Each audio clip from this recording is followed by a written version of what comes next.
एक सेठ जी थे, उनका नाम जपने में इतना मन लग गया कि दुकान दौड़ी, सब चौपट हो गई। तब घर वाले लगे झाऊ झाऊ करने।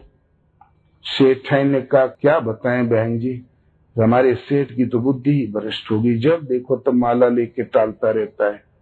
सेठ ने गुरु महाराज से पूछा, प्रभु घर वालों ने तो जीना मुश्किल कर दिया, कोई उपाय बताएं। गुरु महाराज ने कहा, कहीं दुकान खोल दे टेढ़ी सीधी, घर वालों के संतोष के लिए।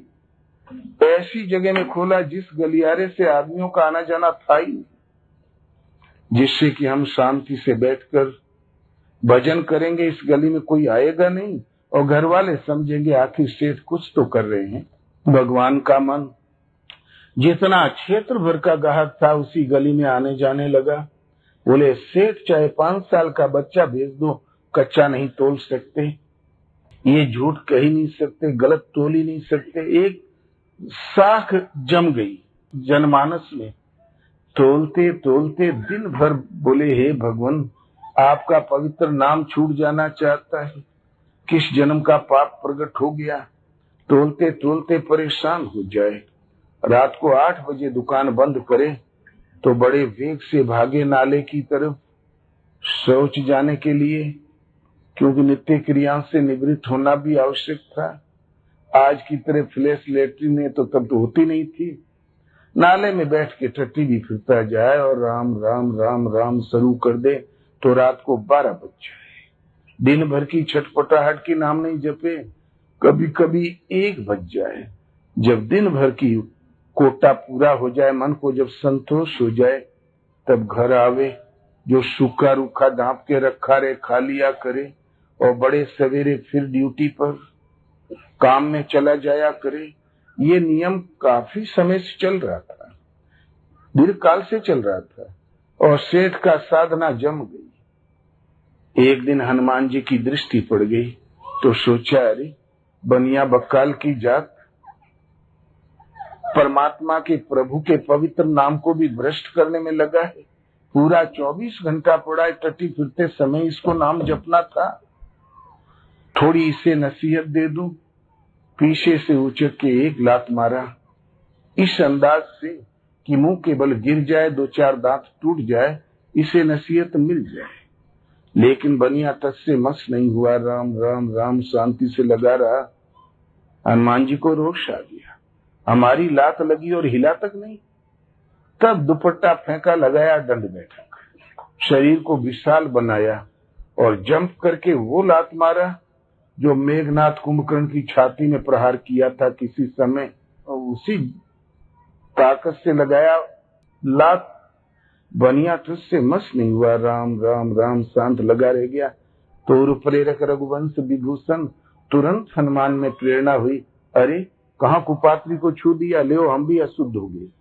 और भगवान के सेवा में तो देर हो जाना चाहती है। हनुमान एक ऐसे सेवक थे, कभी देर हुई ही नहीं। अर्धरात्रि को आदेश मिला, सूर्य उदय से पहले संजीवनी लाओ, तो पहले पहुंचा दी। तुरंत दौड़ के डुबकी लगाया सरयू में, पवित्र हुए और पहुंच गए सेवा में। पूरा महल झनझना रहा था, आह आह कर रहे थे राम जी, वैद्य डॉक्टर सब असफल। तब हनुमान पहुंचे, प्रभु ऐसा कौन सा रोग हो गया। बोले, अरे हनुमान जी पूछो मत, आज लाती लात हम बहुत मारे गए। हनुमान जी तुरंत गर्म पड़ गए, बोले, प्रभु अब सृष्टि में वो जिंदा ही कौन है जो आपके ऊपर लात उठावे, आप बता भर दे, मैं अभी सफाया कर देता हूँ। तो बोले, अरे हनुमान जी आप ही ने तो मारा था। बोले, प्रभु इतनी बड़ी भूल और इस सेवक से कैसे हो सकती है। बोले, क्या उस बनिया को मारा था। बोले, प्रभु आपको कैसे लग गई। बोले, देख हनुमान, जननी जनक बांधु सुत दारा, तन धन भुवन सुहृद परिवारा, सबके ममता ताग बटोरी, मम पद मन ही बांध बर डोरी। जननी माने माता, जनक माने पिता, बंधु सुत प्रिय परिवार, परम हितैषी, इज्जत प्रतिष्ठा, सब में जो ममत्व के धागे लगे हुए हैं, उन धागों को समेट के रस्सी बना के मन को जो मेरे चरणों में बांध देता है, तो तजी मद मोह कपट छल नाना, सपदी करऊं ते साधु समाना। ऐसा सज्जन मेरे हृदय में कैसे निवास करता है, जैसे लोभी के हृदय में धन निवास करता है। सारे ममत्व के धागे समेटकर और मन को मेरे चरणों में बांध कर बैठा था, वो मेरे हृदय में था, कवच के रूप में मैं था। आपने जंप कर करके जितने प्रहार किए मुझी को झेलने पड़े, कमर तोड़ डाले। वो कहते हो किसने मारा? तब तुरंत हनुमान भाग के गए और सेठ के पास और बोले, सेठ तुम धन्य हो, तुम भाग्यवान हो। तो अब सेठ का ध्यान टूटा, देखा हनुमान जी खड़े, तुरंत साष्टांग दंडवत चरणों में किया, लेट गया। बोले, प्रभु आप कब आए? बोले, अभी लाती लात मार गए, नहीं देखा था? बोले, नहीं भगवान, आप आते और मैंने उठता दंडवत नहीं करता, भला ऐसी भूल कैसे होती? क्षमा करें प्रभु, हमें नहीं मालूम। तो इसलिए एक सीमा तक तो भगवान को हृदय में बैठाना होता है, एक निश्चित दूरी तय कर लेने पर भगवान ही कवच के रूप में होते हैं कि करहूं सदा तिन के रखवारी, जिमी बालक राखूं मैं तारी। वो सदा मैं उनकी रक्षा करता हूँ। इस प्रकार मन को मेरे चरणों में बांध देता है। और नाम जप ही था, तो इसलिए नाम जपने के लिए कोई जगह अपवित्र नहीं होती।